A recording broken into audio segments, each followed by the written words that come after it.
शंभू कुमार सिंह और आप देख रहे हैं नेशनल दस्तक। सोचिए, इजराइल और गाजा के युद्ध का आज छठा दिन है और हताहतों की संख्या बढ़ती जा रही है और पूरी दुनिया में सबसे ज्यादा जो चर्चा हो रही है वो गजा और फिलिस्तीन इजराइल के युद्ध की हो रही है। पूरा 22-25 मुस्लिम कंट्री जो है वो एक साथ खड़े हो गए हैं। वहीं इजराइल के चारों तरफ के जो देश हैं वो इजराइल से उनके सामने खड़े हो गए हैं। सीरिया के रिपोर्ट्स बता रही कि सीरिया के 2 एयरपोर्ट पर इजराइल ने बम गिराए हैं। लेबनान उसके खिलाफ खड़ा हो गया है, अफगानिस्तान खड़ा हो गया है, तो तमाम मुस्लिम राष्ट्र जो है वो खड़ा हो गया है।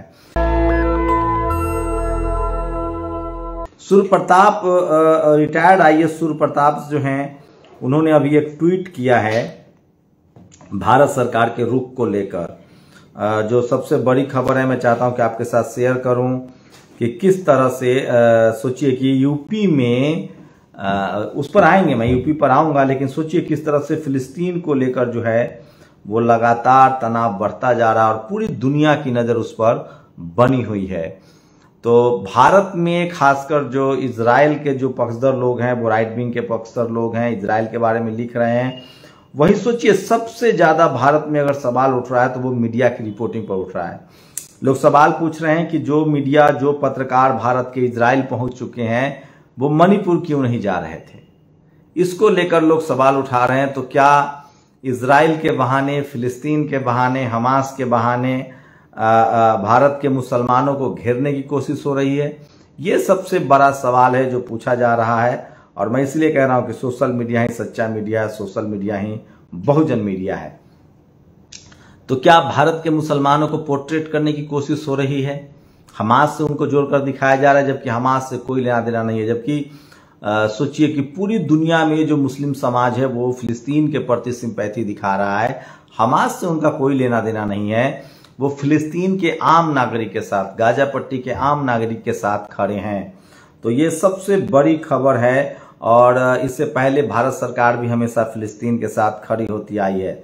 तो सबसे ज्यादा फिलिस्तीन और गाजा को लेकर चर्चा हो रहा है, लेकिन सबसे ज्यादा कटघरे में लोग मीडिया को खड़ा कर रहे हैं, इंडियन मीडिया को, जो मणिपुर नहीं पहुंच पाए, जो मणिपुर में जो आदिवासी के साथ जो हो रहा है उसको नहीं दिखा पाए। तो क्या इससे साबित हो गया है कि मीडिया की जानबूझकर पॉलिसी है कि वो ऐसी कोई भी खबरें नहीं दिखाना चाहती है जिससे सरकार, भारत सरकार जो चल रही, केंद्र की सरकार, खासकर बीजेपी की सरकार से वो सवाल नहीं पूछना चाहती है, ऐसी कोई खबर नहीं दिखाना चाहती है जिससे बीजेपी के सरकार से सवाल पूछे जाएं और बीजेपी को नुकसान हो। वहीं ऐसी कोई भी खबर से वो नहीं अलग होना चाहते हैं, ऐसी हर खबर को भी दिखाना चाहते हैं जिससे हिंदू मुस्लिम होने का कोई मौका न छूटे। लेकिन अगर कहीं दलित, पिछड़े, आदिवासी, किसानों पर अत्याचार हो तो उस खबर को या तो ब्लैकलिस्ट करना है या फिर उसमें आपको उनको दोषी ठहराना है। दलित समाज का प्रोटेस्ट हो उसको दोषी ठहराना है, पिछड़ों का, आदिवासियों का, किसानों का। सोचिए, भारत की मीडिया जाति जनगणना के खिलाफ है, भारत की मीडिया SC ST OBC किसानों के खिलाफ है, आंदोलन के खिलाफ था, जो लोग लॉकडाउन में चल रहे थे उसके खिलाफ था। तो ये बात तो तय है कि भारत की जो मीडिया है वो कम से कम हर वो काम करती है जिससे भारत सरकार के जो लोग भारत सरकार में बैठे हुए हैं बीजेपी को फायदा हो, एक पॉलिटिकल पार्टी के तौर पे। कई बार तो लगता है कि भारत सरकार के भी खिलाफ है, क्योंकि भारत सरकार और बीजेपी दोनों अलग अलग चीज है। भले बीजेपी एक दल के तौर पर सरकार चला, लेकिन भारत सरकार और बीजेपी अलग अलग है। तो बहुत सारी ऐसी खबरें जो भारत सरकार के खिलाफ जाती है उसके बाद भी मीडिया उसको दिखाती। तो सोचिए, इजराइल युद्ध में भारत को कवर कर, इजराइल युद्ध को भारत से कवर करने के पत्रकारों की सूची है। गौरव सावंत हैं, उमाशंकर सिंह, राहुल डवास, राजीव कुमार, अलीशा नायर और उसके बाद पालकी शर्मा। लोग कह रहे हैं कि इसमें से कितने हैं जिन्होंने मणिपुर हिंसा को कवर किया। तो ये सबसे बड़ा सवाल है कि जो लोग किस तरह से, और एक जैसे फेक न्यूज फैलाने में एक्सपर्ट, इनमें से एक बात पर आए तो दूसरे सपोर्ट को तैयार है, यहाँ फुल लेफ्ट है। तो सोचिए, ये लगातार जो सबसे ज्यादा भारत की मीडिया पर सवाल उठ रहे हैं कि ये लोग इजराइल पहुंच गए लेकिन मणिपुर क्यों नहीं गए हैं, इसलिए लोग घेर रहे हैं। तो ये लगभग आम लोग भी समझने लगे हैं कि जो भारत की मीडिया है वो दरअसल बीजेपी समर्थित, बीजेपी के साथ है, उसको भारत के नागरिकों से कोई लेना देना नहीं है वो उसी खबर को कवर करती है जिससे भारत सरकार को नहीं बल्कि बीजेपी को फायदा हो। तो ये सबसे पहले मैं बता रहा हूं और ये सबसे बड़ी खबर है।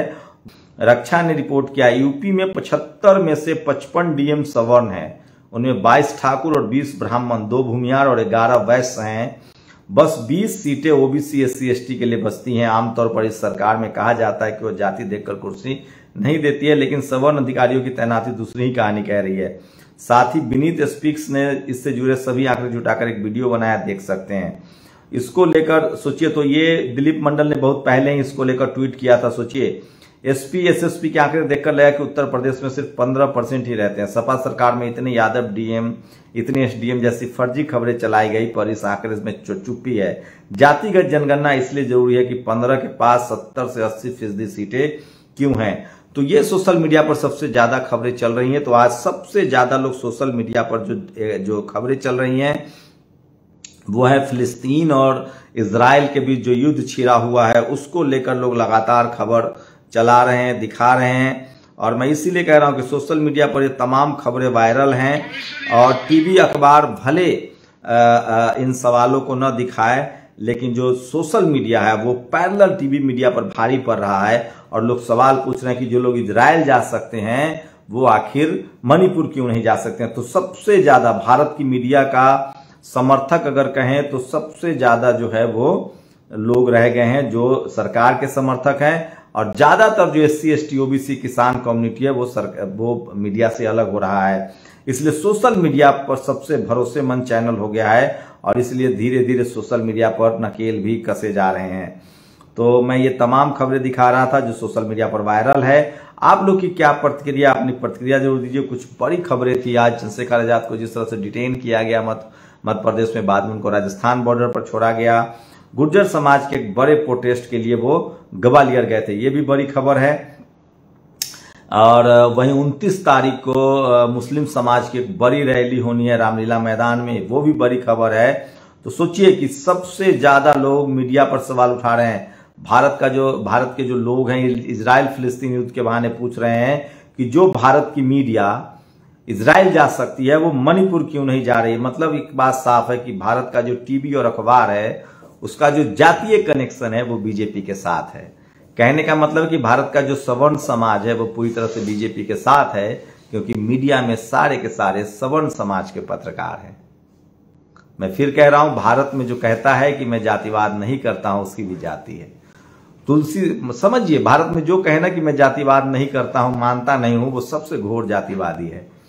तुलसी दुबे ने अपनी जाति नहीं बताई लेकिन जमकर जात पात किया। कबीर साहब और रविदास महाराज ने अपनी जाति बताई लेकिन वो जातिवाद के खिलाफ लड़े। आज के समय वो जाति जो छुपाना चाहता है वो जातिवाद के खिलाफ बढ़ावा, वो लाभार्थी है।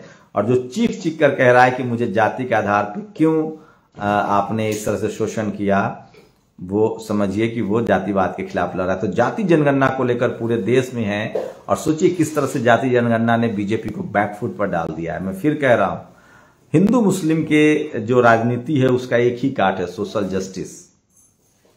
मंडल बनाम कमंडल, जिसकी संभावना 2024 में बन रही है। और यकीन मानिए कि सोशल मीडिया पर यह खबरें तेजी से वायरल हो रही है। और 2024 का चुनाव अगरा बनाम पिछड़ा, सोशल जस्टिस बनाम हिंदू मुस्लिम होने वाला है, मंडल बनाम कमंडल। और आपको 4-5 राज्यों में चुनाव है, उसके नतीजे जैसे ही आएंगे दूध का दूध और पानी का पानी हो जाएगा। आप लोग की अपनी प्रतिक्रिया क्या है, अपनी प्रतिक्रिया जरूर दीजिए। लेकिन इजराइल को लेकर लोग भारत की मीडिया से सवाल पूछ रहे हैं कि आप इजराइल जा सकते हैं, मणिपुर क्यों नहीं।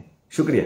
नेशनल दस्तक की आपसे गुजारिश है कि अगर इसको बचाना चाहते हैं तो नेशनल दस्तक को सब्सक्राइब करने के लिए रेड कलर के सब्सक्राइब बटन को दबाएं, फिर बेल आइकन की घंटी दबाएं। नेशनल दस्तक को बचाने के लिए बहुत जरूरी है कि हर खबर को शेयर करें, लाइक करें, कमेंट जरूर करें।